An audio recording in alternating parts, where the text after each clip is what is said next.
Bueno, muy bien. Entonces, ese día los voy a invitar a que lleguen acá, pues primero con mucha alegría, como siempre lo hacemos. Segundo, pues, hombre, a presentar delante de Dios lo que viene para nosotros, ¿sí? El segundo semestre no es cualquier cosa, hay que asumirlo como es.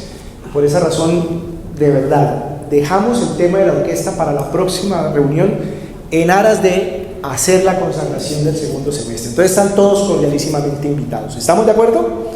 Muy bien. Listo, doña Ailes. Bueno, muy bien. Vamos entonces a entrar en materia. Hoy vamos a hacer un tema extraordinario, de verdad. Me he gozado mucho estudiándolo, preparándolo. Dios a mí me ha hablado muchas cosas en este sentido, que son las que quiero compartir hoy con ustedes. Y de verdad, le he orado a Dios que ustedes se puedan ir hoy de acá con una gran enseñanza, con una valiosa enseñanza. Y sobre todo con una hermosa experiencia espiritual con el Señor. Vamos a hablar de lo que significa, lo que implica cerrar un ciclo. ¿Y por qué hablamos hoy de cerrar ciclos? ¿Y por qué es tan importante, no solamente desde la Biblia, y lo vamos a ver en la Biblia, sino también en el mundo moderno? La psicología nos habla mucho acerca de cerrar los ciclos, ¿sí? Pues para eso hay que entender varias verdades. En primer lugar, hay que entender que nosotros como seres humanos vivimos etapas. Todos vivimos etapas, diferentes etapas de la vida. Somos niños y eso implica una etapa. Pero es una etapa que pasa, pero que hay que vivirla.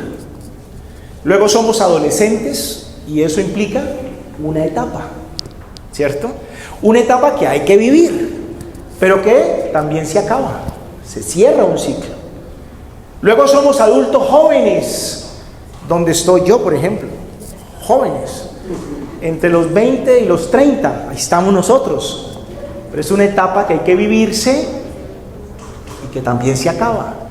Luego están los adultos mayores, y así. Vivimos la etapa de estudiantes, quienes estudiamos. Pero eso es una etapa que pasa, es una etapa que no es para siempre. Si bien es cierto, debemos mantener una actitud de estudio, también es cierto que pues nosotros pasamos esa etapa, superamos esa etapa.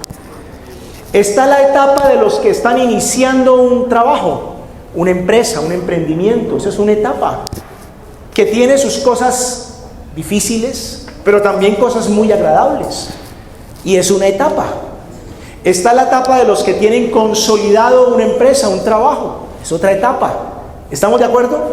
Vivimos etapas, y al respecto la Biblia a nosotros nos dice con toda claridad que evidentemente vivimos etapas. Por favor, acompáñenme al Evangelio de San Juan, al capítulo 21. Juan capítulo 21, por favor. En el verso 18, aquí hay un diálogo entre Jesús y Simón Pedro. Jesús había ya resucitado y Jesús le habla a Simón Pedro respecto de la etapa que debe continuar para él, y le habla de una etapa que ya concluye para él y que era necesario que concluyera. Y se lo dice con estas palabras, a ver si la leemos todos, por favor, a la 1, a las 2 y a las 3. De cierto te digo, cuando eras más joven, te ceñías e ibas a donde querías. Mas cuando ya seas viejo, extenderás tus manos y te ceñirá otro y te llevará otro donde no quieras. ¿De qué le está hablando Jesús a Simón? Simón, ya se acabó una etapa para ti. Cuando era joven, refiriéndose más que a la juventud en edad, a la inmadurez, a eso se está refiriendo. Hacías lo que querías, lo que te daba la gana, ibas de aquí para allá. Pero cuando ya seas viejo, cuando entres a otra etapa, otro te ceñirá y te dirá lo que tienes que hacer. Es decir, la Biblia me está hablando de las etapas, de los ciclos de la vida. Pero más específicamente, si nosotros nos trasladamos al Antiguo Testamento, al libro de Eclesiastés, por favor, vamos a Eclesiastés. Bueno, aquí quiero hacer la cuña que hago siempre. A pesar de que ahora estamos nosotros, pues con el apoyo aquí tecnológico de que ustedes vean los pasajes acá, no quiere decir con esto que ustedes supriman el traer la Biblia, el tener la Biblia. Tía, la felicito, así es, con la Biblia en la mano. La Biblia no hay que olvidarla, la Biblia hay que tenerla, hay que leerla, ¿correcto? Muy bien, dicho este regaño, Eclesiastés capítulo 3, versículos del 1 al 2. Por favor, conmigo, pendientes acá, a la 1, a las 2 y a las 3. ¿Cómo dice? Todo tiene su tiempo, no los escucho. ¿Cómo dice? Todo tiene su tiempo. Y todo lo que se quiere debajo del cielo tiene su hora. Tiempo de nacer, tiempo de morir, tiempo de plantar y tiempo de arrancar lo plantado. ¿De qué está hablando la Biblia? Etapas. Todas las etapas tienen su tiempo. Hay tiempo para ser niños. Y esa etapa hay que vivirla. Y esa etapa hay que disfrutarla. Ya les voy a hablar a los papás al respecto. Hay tiempo para otras cosas. Todo bajo el cielo tiene su tiempo. Eso dice la Biblia. Pues bien, entendiendo que nosotros vivimos etapas, yo quisiera que ustedes me permitieran salirme un poquitico de la Biblia para que podamos comprender a la luz de la psicología. Voy a combinar aquí un poquito, pero es importante para que ustedes me entiendan por qué hoy estamos hablando de los ciclos de la vida, de las etapas de la vida, y que es necesario cerrarlas adecuadamente. Porque en primer lugar, si yo soy consciente de que en la vida vivimos etapas o ciclos, también debemos ser conscientes que estas etapas tienen un final. Es decir, que cada etapa se cierra, que cada etapa se termina. Y si yo soy consciente de que las etapas tienen un límite, que las etapas se cierran o se terminan, en primer lugar, yo tengo que comprender que la etapa vivida, cualquiera que sea, hay que disfrutarla a plenitud. Por ejemplo, a propósito de la visita de mis suegros hoy acá, Dileis, particularmente como hija, está viviendo una etapa: tener a sus papás con vida. Pero somos conscientes de que esa etapa va a pasar. Y en estos días particularmente he recordado mucho a mi padre, de quien yo les hablo a ustedes frecuentemente. Y permítame hoy hablarles otra vez algunos detalles. ¿Por qué razón? Porque si yo soy consciente de que la etapa de ser hijo, no importa la edad que se tenga, esta etapa de ser hijo se acaba, ¿qué debo hacer entonces? Si soy consciente de que esta etapa tiene un final, ¿qué debo hacer entonces? Valorar. ¿Y qué más? Brian, ¿qué más? Que estás viviendo la etapa de ser hijo con tu mamá.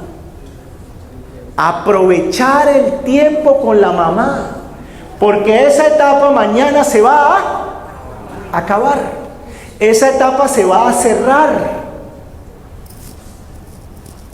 Y yo como hijo, valorando la etapa que estoy viviendo, entonces, hombre, yo llamo a mi mamá todos los días. Menos mal que no, mi mamá va a ver esto, no lo puedo decir. Llamo a mi mamá todos los días. Y todos los días, créame que no hay mucho nuevo que hablar con mi mamá. Porque la conversación con mi mamá todos los días es: ¿qué hubo, mamá? ¿Cómo le va? Bien, mijo, ¿y usted qué tal? ¿Cómo va todo? Bien, mamá, trabajando. ¿Y usted qué, mamá? ¿Cómo va? Bien, mijo, aquí en la casa. ¿Cómo ha seguido de salud, mamá? ¡Ah! Me duelen las caderas, me duelen las piernas, me duele tal cosa. Y mamá, ¿y tal cosa? No, sí, tal. En 5 minutos yo he agotado el vaemecum, yo no sé qué más hablar con mi mamá a los 5 minutos. Entonces yo le pregunto por la tía, le pregunto por el tío, al otro día le pregunto por el tío y luego por la tía, o sea, como para cambiar la cosa, ¿no? Y entonces cualquiera me diría: bueno, Juan Carlos, entonces ¿para qué la llama todos los días? Si es que no hay mucho que hablar.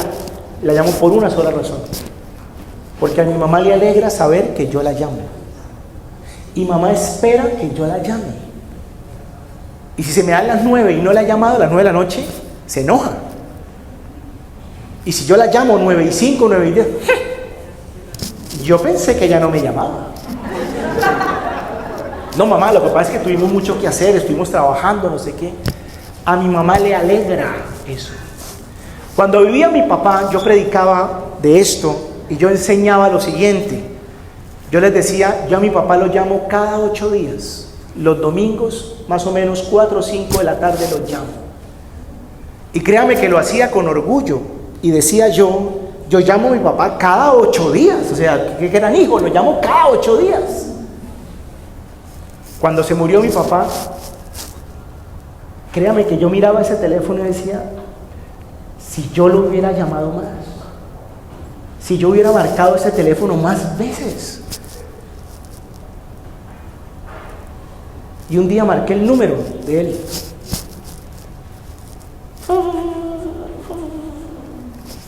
Ya no iba a responder, porque esa etapa había llegado a su fin. ¿Ustedes me están entendiendo? Si yo soy consciente que las etapas se cierran, las etapas hay que disfrutarlas. Aquí quiero hablar de los papás que tienen niños pequeños. Porque un niño pequeño es muy lindo cuando es así como Renata. Y eso, porque yo llamé que días a Mauricio, ¿cómo va? No me deja dormir, esa muchacha despierta. Como 5 veces en la madrugada me toca levantarme, líder. Pero ella es la bebé y eso es muy bello. Y le ponen, me imagino que un moño rosado, al otro día le ponen otra cosa. Ella es un muñeco, o sea, solo que esa muñeca va a crecer, ¿no? Y esa muñeca va a tener 6 años, y 7, y va a tener 11, y va a tener 13. Y seguramente muchas veces nos va a pasar lo que a mí también me pasó. Uy, ¿a qué horas van a crecer estos chinos? Porque es que estos chinos yo no me los aguanto. ¿Sí? Yo también viví esa etapa. ¿Y quieren que les confiese algo? Que yo sé que los padres que están en mi condición me entienden. A veces me levanto y yo digo, ¿cuánto silencio? ¿Cómo extraño que esos chinos gritaran por todas partes? ¿Cómo extraño eso? Y con esto lo que les quiero decir es, no miramos hacia atrás para lamentarnos, sino miramos al presente para aprovechar lo que estamos viviendo. Eso es lo que les quiero transmitir. A los papás que tienen los niños de esta edad, disfruten esos pelados. A los pelados hay que enseñarlos, hay que corregirlos, y por supuesto que nos sacan la rabia, y por supuesto que nos hacen enojar, pero eso hace parte de esta etapa de la vida. Y no pretendamos, porque me pasó, que los niños se salten esta etapa, que tienen que vivirla. Son niños. Son niños. Entonces ellos comen y riegan, ellos ponen los pies encima de los muebles, y le toca a uno detrás, cuidado, se le daña el zapato, papito, a ver, ¿cierto? Pero hace parte de esa etapa de la vida, que ellos deben vivir, y que también esa etapa se va a acabar. ¿Me están comprendiendo? Los que están viviendo la etapa de iniciar un trabajo, ¿cierto que no es fácil? Un emprendimiento, ¿cierto que eso no es fácil? Es duro, ¿verdad? Uno llora, y llora lágrimas. Y aunque usted diga, oye, ¿cuándo va a acabar esto? Disfrute lo que hoy está viviendo. Porque como vamos a ver más adelante, cada etapa de la vida trae sus cosas difíciles, alegres, pero todas ellas son de bendición. Entonces lo primero que tengo que ser consciente es que cada etapa hay que disfrutarla, pero que también cada etapa tiene su responsabilidad. Independientemente de que seamos niños, y ustedes digan, bueno, el niño no tiene responsabilidades, pero claro que tiene, y tiene muchas responsabilidades. Y nos compete a los padres enseñarles esas responsabilidades. Recoja los platos, coma bien, pórtese bien. No, porque es que Juan Carlos dijo que como había que dejarlo que viviera la etapa. No, déjelo que viva la etapa, pero enseñen las responsabilidades a los adolescentes. ¿Y por qué? Porque de verdad a mí me gusta mucho hablarle a los pelados, y me encanta que aquí haya muchos pelados. Porque yo creo que un adolescente, hablando de los adolescentes que son circunstanfláuticos, ni ellos mismos se entienden. Y es normal, es un proceso neurológico, fisiológico de cambios tan abruptos que ellos mismos se desconciertan. Pero están descubriendo el mundo, están aprendiendo a razonar, están descubriendo las cosas que de otra manera no descubrirían. Y la Biblia habla de manera tan maravillosa acerca de la juventud. Gocen la juventud, disfrute la juventud, no se prive de las cosas en la juventud, pero con responsabilidad. Por favor, miremos Eclesiastés nuevamente, que nos habla algo muy concreto al respecto. Capítulo 11, verso 9. Eclesiastés 11, 9. ¿Cómo dice? Todos conmigo, a la 1, a las 2 y a las 3. Alégrate, joven, en tu juventud, y tome placer tu corazón en los días de tu adolescencia, y anda en los caminos de tu corazón y en la vista de tus ojos, pero sabe que sobre todas estas cosas te juzgará Dios. Papá, si usted puede proveer para que su hijo viaje en la adolescencia, déjelo viajar, que conozca.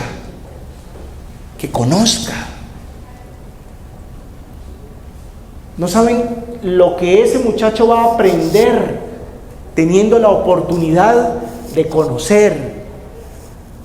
Que el pelado quiere aprender inglés, chino, francés, póngalo a que aprenda lo que quiera, déjelo. Por supuesto, muchachos, con responsabilidad, porque dice la Biblia que es con responsabilidad. Pues bien, lo que les quiero decir es ser conscientes de que vivimos etapas. Nos tiene que servir primero para aprovechar cada etapa y segundo para entender que cada etapa se vive con responsabilidad. ¿Estamos de acuerdo? Perfecto. Pero quiero que avancemos y quiero que entendamos otra cosa que también nos enseña la psicología. Todo ciclo o toda etapa, sobre todo, genera unas vivencias, una experiencia de vida. Ojo con esto. Cada etapa implica unas vivencias, ¿ok? Vivencias. El niño tiene unas vivencias. El adolescente tiene unas vivencias. Nosotros tenemos unas vivencias. Pero esas vivencias se pueden canalizar de dos maneras. Una, hacia el aprendizaje. Es decir, en cada etapa de la vida las vivencias me pueden llevar a mí a aprender. Y eso es lo que nos permite crecer hacia el aprendizaje. Aún las situaciones difíciles, amargas vividas. Porque no todas las experiencias o todas las vivencias son agradables. Vivimos experiencias agradables y otras desagradables, algunas traumáticas, pero al fin de cuentas son vivencias que yo puedo canalizar bajo el prisma del aprendizaje. Y cuando yo canalizo la vivencia bajo el prisma del aprendizaje, estoy garantizando que voy a poder dar un nuevo paso mejor hacia una nueva etapa de la vida. Pero puedo canalizarlo desde otro punto de vista, y es el de las heridas. Entonces recordamos las experiencias, las vivencias que nos traumatizaron, que nos marcaron. Es que mi papá no estaba, mi papá era esto, es que mi mamá me hizo, es que un primo pasó, es que la profesora de inglés, es que la señorita de no sé qué. Y entonces esas experiencias o vivencias las miramos desde la óptica de las heridas. Y muchas veces nos quedamos ahí, en las heridas. Y cuando yo me quedo en las heridas, entonces yo me vuelvo resentido, amargado, me victimizo. Yo soy la víctima. Vamos a poner aquí un ejemplo hipotético. La relación de pareja, llámese de novios, de esposos, lo que sea. Esa relación de pareja dejó de funcionar por alguna razón. Y entonces le pregunto yo a ella, ¿cuál es tu visión de esa relación durante los años que estuviste al lado de esa persona? Me hirió, me maltrató, me hizo, pasó esto. Y lo dice desde la perspectiva de la herida. Entonces lo que hay en su corazón es una amargura, un resentimiento. Ella es una víctima. Y cuando nosotros lo vemos desde esa óptica, desde la amargura, desde la victimización, desde la herida, ya no desde el aprendizaje, pueden suceder dos cosas, dice la psicología. La primera, el resentimiento y la amargura no me dejan avanzar, y lo más seguro es que voy a generar unas conductas repetitivas malsanas en otra próxima relación, en otra próxima etapa de la vida. Y por eso es que dicen los psicólogos que los ciclos de la vida hay que cerrarlos, porque esa etapa pasó. Pero si usted lo mira desde la otra óptica, que es la del aprendizaje, entonces usted sensatamente dirá lo siguiente: pues ni él era el diablo, ni yo era el ángel de la guarda. Seguramente él se equivocó mucho, pero yo también. Y seguramente él hizo cosas no todas malas. Y algunas de las que hizo, o tal vez muchas, fueron buenas y aportaron a mi vida. ¿Me están comprendiendo? Y cuando yo miro las cosas desde ese prisma, entonces cerrar el ciclo se hará desde una óptica que se llama la gratitud. La gratitud. Y usted me dirá, no, pero es que ese tipo no tiene nada para agradecerle. Nada, es que él me hizo la vida cuadritos, me dejó con 2 chinos, no hizo nada, todo fue malo.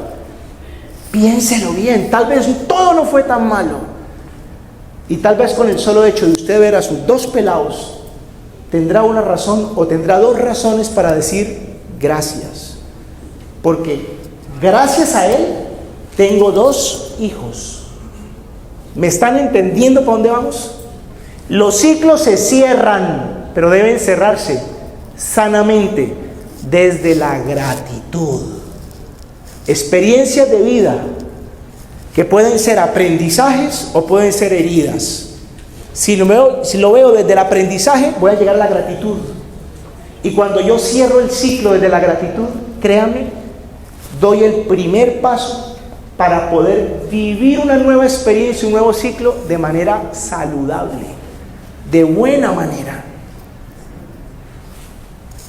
desde la gratitud. Y quiero que por favor volvamos a la Biblia, ya dejo la psicología, volvamos a la Biblia. Primera de Tesalonicenses 5:18, por favor. Primera de Tesalonicenses 5:18. A ver cómo dice. ¿Cómo dice? ¿Qué dice la Biblia? Dad gracias cuando te fue bien. Dad gracias si el muchacho fue el arcángel Gabriel. Dad gracias en... Dad gracias si mi papá no fue el mejor papá del mundo. Dad gracias en todo. O sea que la Biblia lo que nos dice a nosotros es que la mejor forma de avanzar en la vida se llama la gratitud. La gratitud. Y aquí les voy a invitar a que ustedes, si no han cerrado ciclos de vida, ciérrenlos, pero ciérrenlos bien. Tiene una relación que quedó allá en una maraña. En lo que dependa de vosotros, dice la Biblia, estad en paz con todos los hombres. Por favor, reciban este consejo, no yo, de parte de Dios. Procure ubicar a esa persona simplemente para decirle gracias. Gracias por lo bueno que recibí de ti. Estoy agradecida, estoy agradecido por las cosas buenas que pasaron. ¿Me están entendiendo? Y cierre el ciclo. No lo deje abierto. Porque si usted no lo cierra, no va a poder avanzar al nuevo ciclo que Dios le tiene. A los que perdieron a un ser querido y no han podido cerrar el ciclo, Porque cada vez que se acuerdan de ese ser querido, su mamá, su papá, un hijo, un hermano, un tío, la abuelita, ese ciclo tiene que ser cerrado. ¿Y cómo se cierra ese ciclo? Desde la gratitud. Les conté de mi papá, ¿cierto? Les voy a echar otro cuento de mi papá. Mi papá se murió un 17 de noviembre. Una semana antes lo atropelló una moto. Yo vivía en otro país. Mi hermana me llamó, yo estaba en un supermercado haciendo mercado. Y mi hermana me dijo: Juan Carlos, acabaron de atropellar a mi papá. Estamos mirando cómo lo logramos hospitalizar, no lo reciben en una parte, lo estamos llevando a otra parte, el famoso paseo ese que les hacen, ¿no? Yo allá sin poder hacer nada, no puedo hacer nada, solo orar. Y buscar un tiquete para venirme al otro día, ya esa era de noche, ya no había nada que hacer. Tiquete carísimo, entre otras cosas, al otro día. Mientras oraba, mi Dios me habló clarito, mi papá se moría. Papá quedó en un coma, tuvo un politraumatismo cerebral que era imposible de recuperar. Si él vivía iba a quedar muy mal, muy mal. Y Dios me habló en la Biblia claramente, eso se los cuento después. Su papá se va a morir. Llegué al otro día, un domingo, eso fue el sábado fue el accidente, el domingo llegué a Bucaramanga. Estuve 7 días con mi papá en la clínica. Algunos momentos daba muestras como de recuperarse, pero no, él volvía otra vez a achacarse. El sábado siguiente yo tenía que volver, yo tenía que ir a trabajar, tenía cosas que hacer. Entonces yo encargué a mi hermano, a mi otra hermana: mire, ustedes van a hacer esto, le tienen que hacer unos masajes, unos movimientos, le tienen que limpiar la boca, mi papá necesita que lo atendamos. Bueno, esa noche, al otro día yo viajaba, el siguiente domingo, y esa noche a la 1 de la mañana llamaron de la clínica, mi papá falleció, se murió esa noche. Vino todo ese proceso, como fue accidentado en la calle, entonces hay que hacer un levantamiento del cadáver. Ese es un proceso molesto, eso tiene que ver con fiscalía, eso tiene que ver con la morgue, eso tiene que ver, es un proceso de verdad muy feo.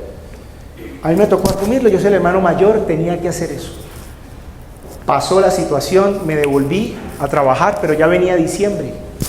Tenía que volver a mi casa a hacer que mi mamá pasara la pena del diciembre sin mi papá, imagínense en eso. Entonces yo me inventaba karaoke, yo hacía de payaso, me llevé un discípulo de acá de Cali que era más payaso que yo. Le dije: mire, vamos a hacer el show, todos los días hay show y nos toca alegrarles la vida, hay que hacer algo. Y me vine a eso, literalmente, esa venida de vacaciones fue así, pero la procesión mía iba por dentro.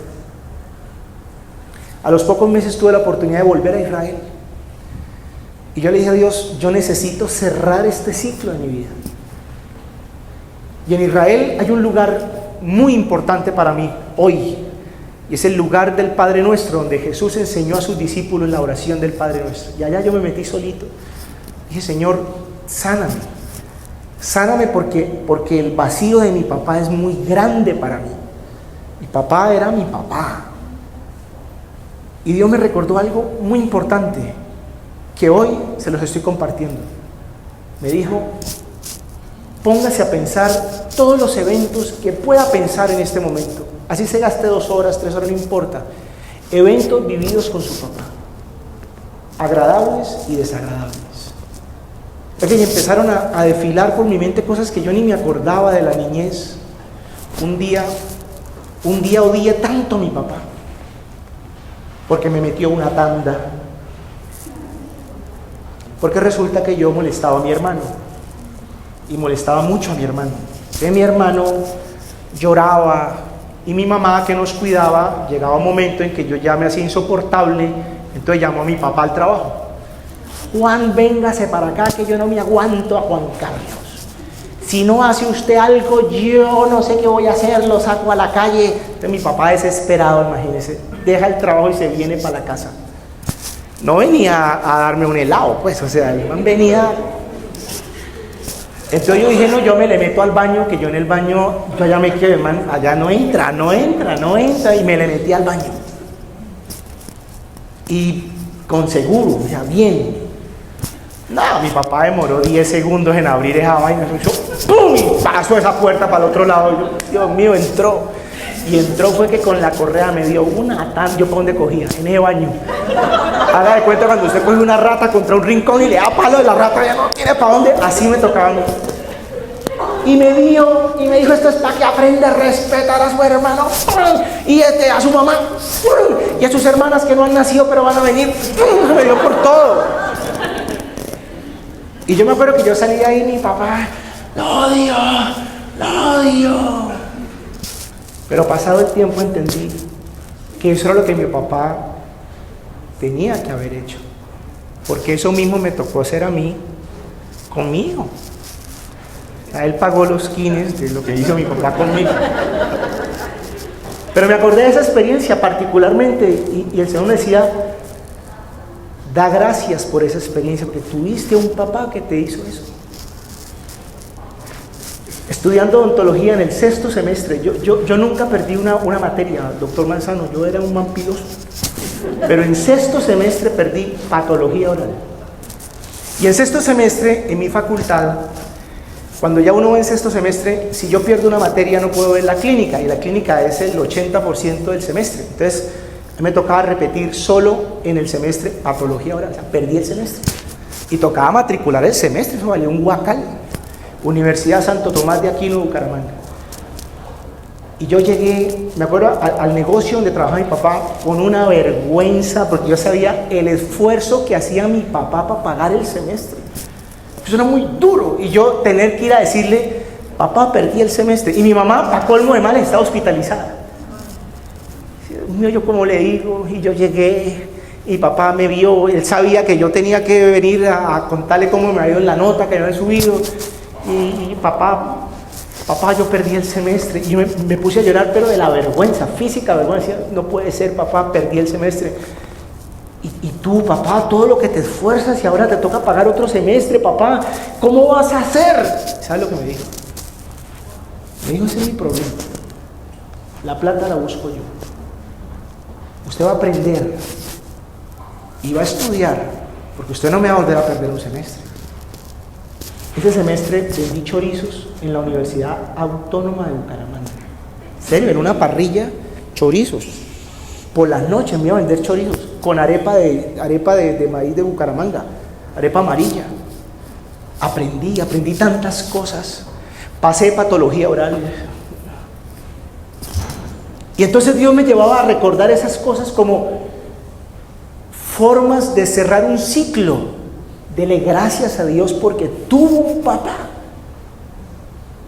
Y de verdad, yo pasé como 2 horas allá en ese lugar, lloré, me reía porque me acordaba de las cosas con mi papá. Y terminé diciendo, Dios mío, gracias, y hasta acá sufro. Y por supuesto que extraño a mi papá. A mí todavía los ojos se me aguanan cuando hablo de él. A mí se me quiera la voz cuando hablo, pero ya no lo sufro. Porque ese ciclo se cerró. Pero se cerró desde la gratitud. ¿Me entienden? Desde la gratitud. Las cosas se deben cerrar desde la experiencia de la gratitud. Por eso dice la Biblia, dad gracias a Dios en todo. De manera que el ejercicio que les quiero pedir que hagan, cierren ciclos, perdonen, tiene que perdonar, perdónese, pida perdón, cierren ciclos, porque si no lo cierran, enseguida quedará allí. Y frente al hecho de lo que significa cerrar un ciclo, entendiendo que por todo hay que darle gracias a Dios, en todas las etapas de la vida Dios ha estado presente. Mire lo que dice otra vez Eclesiastés, por favor, capítulo 3, versículo 15, por favor. Eclesiastés 3:15, muy conocido este versículo por muchos de ustedes. A ver, ¿lo tenemos? ¿Está aquí? ¿No está? ¿Se perdió? Muy bien, mejor. Ah, bueno, dice, a la 1, a las 2 y a las 3, aquello que fue, ya es. Y lo que ha de ser, fue ya. Y Dios restaura lo que pasó. Aquello que fue, ya es. No hay nada que hacer. Dios restaura lo que pasó. Así que no les dé miedo Ir a cerrar el ciclo. Y miren este otro pasaje. Por favor, volvamos a la Biblia. Eclesiastés 3:11. 3:11. Los que tienen la Biblia está ahí atrasito. La felicito, mamita, así es, con la Biblia en la mano. Muy bien. Ojalá que se dañe esta cosa. Eclesiastés 3:11. A ver cómo dice. Todo lo hizo hermoso en su tiempo, y ha puesto eternidad en el corazón de ellos, sin que alcance el hombre a entender la obra que ha hecho Dios desde el principio hasta el fin. Todo lo hizo ¿cómo? ¿Qué quiere decir?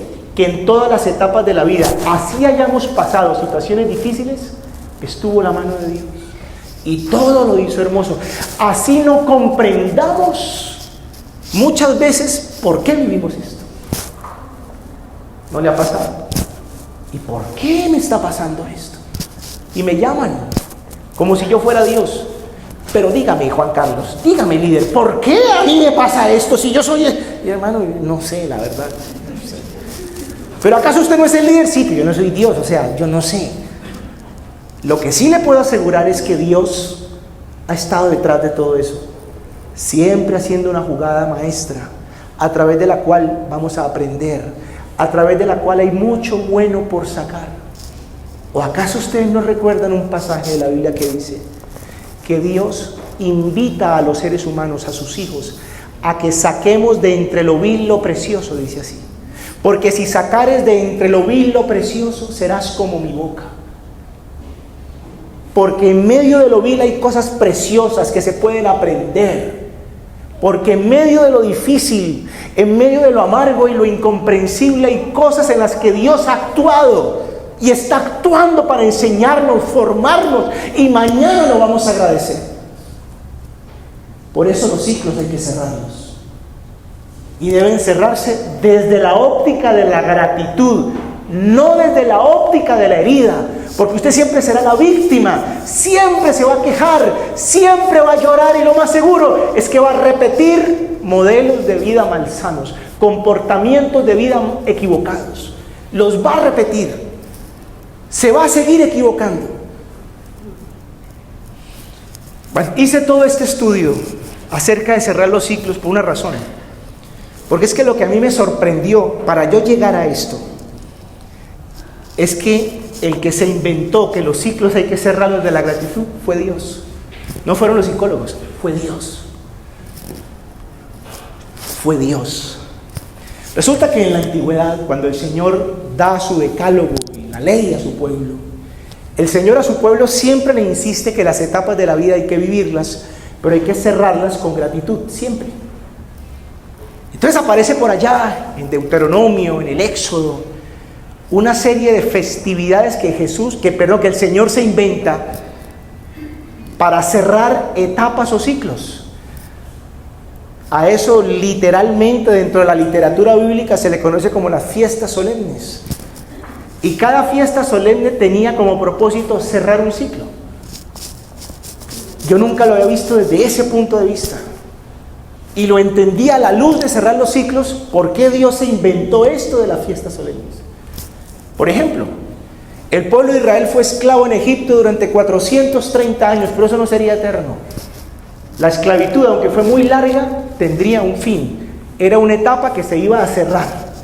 Pero esa etapa tenía que ser cerrada bien. Porque si no se cerraba bien, ellos seguirían siendo esclavos en el corazón, y de hecho muchos lo fueron y no pudieron avanzar a la siguiente etapa. Y entonces, para que la cerraran bien, Él se inventó una fiesta. Porque el cerrar los ciclos siempre fue motivo de fiesta, de alegría. Y esa fiesta se llamaba, o se llama, la fiesta de la Pascua. Y entonces el Señor le dijo a su pueblo: ustedes van a cocinar un corderito y van a hacer un pan sin levadura, y ustedes van a comer de esta manera, y van a invitar a su familia, vendrán los niños, vendrá toda la casa, van a venir contentos, alegres, felices, cada vez que celebren la Pascua, porque ustedes dejaron de ser esclavos. Y van a cerrar ese ciclo. Y asimismo con las cosechas. Una cosecha es un ciclo. Una cosecha puede durar 8 meses, 7 meses, no sé. Y la cosecha es un ciclo. Y entonces Dios inventa una fiesta que es la fiesta de las cosechas. ¿Y qué pasaba en las fiestas de las cosechas? La gente venía contenta, en familia, alegres, y traían en su mano el fruto de la cosecha y lo presentaban a Dios. Ahí no dice que en la cosecha siempre la producción era buena. Dice simplemente que se terminaba la cosecha. Y como hoy pasa, en aquel entonces seguramente también pasaba. Habían cosechas muy buenas y seguramente habían otras que no eran tan buenas. Pero al fin y al cabo ese ciclo había que cerrarlo. Y seguramente cuando la cosecha no era mala, la tendencia natural era cerrar el ciclo con la amargura, con la herida. Ya me fue mal. Esto no funcionó. Pero Dios se inventa que no, que había que hacer una fiesta y cerrarlo desde la gratitud. Y yo quiero simplemente mencionar 3 pasajes que a mí me dieron una enseñanza muy grande, porque cerrar los ciclos a la luz de la Biblia, comprendiéndolo la fiesta solemne, buscaba 3 cosas. En primer lugar, por favor, Deuteronomio 16, del 10 al 11. ¿Ese lo tenemos? Deuteronomio 16, del 10 al 11. A ver, si lo leen conmigo. Sí, Señor. Dice así, a la 1, a las 2 y a las 3. Y harás la fiesta solemne de las semanas a Jehová tu Dios. De la abundancia voluntaria de tu mano será lo que dieres, según Jehová tu Dios te hubiere bendecido. Y te alegrarás delante de Jehová tu Dios, tú, tu hijo, tu hija, tu siervo, tu sierva, el levita que habita en aquellas ciudades, y el extranjero, el huérfano y la viuda que estuvieran en medio de ti, en el lugar que Jehová tu Dios hubiera escogido para poner allí su nombre. ¿Qué se inventó Dios? Una fiesta. ¿Cómo debía venir la gente? Alegre, ¿cierto? ¿Y con quiénes debían venir a esa fiesta? Con su familia. ¿Y cuál era el propósito? ¿Por qué con alegría? ¿Por qué en familia? Y cada uno trayendo de acuerdo a lo que Dios le había dado. ¿Por qué? ¿Qué se buscaba con eso? ¿Cuál era el propósito? Agradecer. Un ciclo, según la Biblia, se cierra en primer lugar agradeciendo. Así se ganara mucho, así se ganara poco. Y aquí perdónenme, voy a hacer un paréntesis y les prometo que de este tema voy a hablar próximamente, pero profundo en la Biblia. Se lo voy a advertir para que si no quiere no venga mejor ese día, pero lo voy a hablar porque tengo que hablarlo. ¿Usted sabe cuál es el propósito por el cual Dios instituyó el diezmo en la Biblia? Agradecer. Ese es el propósito. Y según la abundancia, sea mucha o sea poca, traerás al lugar donde Dios haya escogido. Aquí les voy a contar otra historia que me ha conmovido muchísimo. Y permítanme, hay una persona del ministerio demasiado fiel a Dios con su diezmo. Esta persona ha vivido una serie de etapas difíciles, Dios lo ascendió y llegó a un punto muy alto, donde la remuneración económica también era muy alta. Y esta persona, fiel en su diezmo. Un diezmito, casi de 2 millones de pesos mensuales. Fiel. Vino una situación inesperada, de esas incomprensibles, perdió su trabajo. Hablamos, me contó lo que pasó, le di unas instrucciones, le dije vas a hacer esto, vas a hacer aquello, Como a los 15 días de haber perdido su trabajo, envió un diezmo, 12,000 pesos. Me puse a llorar, créame, me puse a llorar. Y le escribí, le dije, mira, no sabes cómo me estás enseñando y cuánto estoy aprendiendo de esta actitud tuya. Y me dijo, sí, líder, es que hice una consultica y ese es mi diezmo de la consultica. ¿Sabe cómo se llama eso? Gratitud. Eso se llama gratitud. Por lo mucho o por lo poco. Porque él hubiera podido coger esa experiencia desde la herida. Entonces resentirse con Dios. ¿Me están entendiendo? No, desde la gratitud. Más o menos como a los 20 días ingresó otro diezmo, 500,000 pesos, 500 y pico. Pero él ya no está trabajando, o sea, ya no devenga. Y le digo yo, ¿y qué pasó? Me dice, no sé. De una entidad me consignaron esta plata por un trabajo que yo había hecho, yo ni me acordaba, ni sabía que eso estaba ahí, y Dios me mandó esa platica. Y no sabe la ayuda que me ha dado en este momento esa plata. Ustedes saben que yo soy muy celoso con ese tema, no hablo de ese tema, para no ser malinterpretado, que no me interesa que ustedes vengan aquí a que yo les hable de eso, jamás. Pero hoy tengo que enseñárselos. La gratitud y las fiestas solemnes que Dios inventó buscaban ante todo que cerremos los ciclos con gratitud. ¿Cómo le fue este mes? ¿Cómo le haya ido? Agradezca. Y por eso nadie se presentaría con las manos vacías. Y aquí hacemos un ejercicio, que es un ejercicio didáctico. Traigan algo, un pan, una empanada, algo traiga. Que ese es el ¿cómo es que llaman? El compartir. No se llama compartir. Aquí no hay compartires. Nosotros no hacemos compartires. Esto es una manifestación de mi corazón que está agradecido con Dios. Y yo, aunque sea una empanada, voy a traer, pero no una empanada chirosa, sin papa, no, una empanada así gorda, bonita.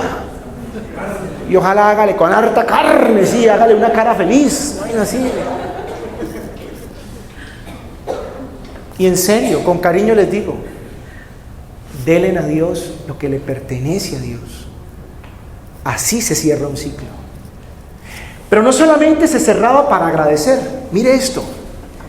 Por favor, vamos. ¿A dónde vamos?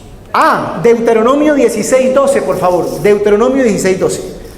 A ver, lean conmigo. Dice: y acuérdate de que fuiste siervo en Egipto, por tanto guardarás y cumplirás estos estatutos. ¿Y qué? ¿Qué palabra hay ahí? ¿Cómo se cierra un ciclo? Además de agradecer, acordarse, recordar. ¿Qué es lo que recordamos? ¿De dónde venimos? ¿Cómo Dios nos ha traído? Es que yo no puedo recordar, yo no puedo dejar de recordar cómo me tocaba a mí antes. Mire, hay lugares y hay momentos por donde yo paso, Diley lo sabe, y esto no se lo voy a contar a ustedes, chismosos. Y yo solamente, cuando paso por ahí, Diley sabe que yo hago... Porque ella sabe lo que quiere decir eso. Por aquí pasábamos, ¿te acuerdas? Y por aquí pasó el Señor con nosotros. Yo no puedo olvidar el hueco de la cantera de donde Dios me sacó a mí. Y por eso hay que acordarse. Y un ciclo se cierra acordándose, pero acuérdese de lo bueno. Acuérdese de la mano de Dios. Acuérdese. Traiga a memoria los motivos de agradecimiento. ¿Estamos? Y finalmente, ya con esto me despido, dijo el mariachi. Además de recordar, además de agradecer, Éxodo, por favor, Éxodo 13:14, hablando de la fiesta de la Pascua. Como esta fiesta había que traer los niños estaban ahí. Dice lo siguiente: y mañana, cuando te preguntare tu hijo diciendo, ¿qué es esto? Le dirás: Jehová nos sacó con mano fuerte de Egipto, de casa de servidumbre. En las fiestas solemnes siempre había un motivo para aprender. A los muchachos había que enseñarles, pero nosotros también estamos aprendiendo. Cerramos un ciclo agradeciendo. Cerramos un ciclo recordando. Cerramos un ciclo aprendiendo. Así se cierran los ciclos en la Biblia. Y así lo inventó Dios. Aprendiendo, recordando y agradeciendo. ¿Les quedó claro? Vamos a orar. Por favor, nos ponemos de pie y vamos a hablar con Dios. Me pones la canción cuando yo te diga, ¿no? Primero, sí, obvio, hasta que yo te diga, ¿no? Antes. Bueno, vamos a cerrar nuestros ojos, por favor. y vamos a hablar con Dios. Porque aquí estamos, cerrando ciclos, cerrando un ciclo. 6 meses que se fueron, que pasaron tal vez demasiado rápido, veloces. Pero 6 meses en los que hubo infinidad de experiencias. ¿Te acuerdas? Porque en estos 6 meses seguramente lloraste. En estos 6 meses pasó algo muy difícil. Te sentiste abandonado. Te sentiste sola. ¿Te acuerdas? Y en ese momento parecía que era el fin del mundo, que todo se acababa. Pero pasó. Lo superaste. Dios estuvo allí, con esa mano maestra que Él tiene, capaz de ordenar las cosas de tal forma que siempre nos ayuden para bien. Ese es Dios. Pero seguramente también viviste cosas de mucha alegría, de mucha gratitud. Conociste personas. Tuviste un nuevo trabajo. Tu hija se graduó. Sí. Y terminó un ciclo. Valiente. Fuiste capaz de darle la educación a tu hija. Recuerda. Porque hoy vinimos a recordar. Porque no podemos ser tan olímpicos. No podemos ser tan ligeros.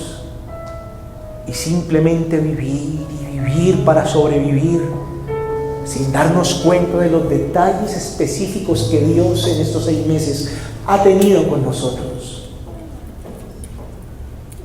Por eso te pido, recuerda.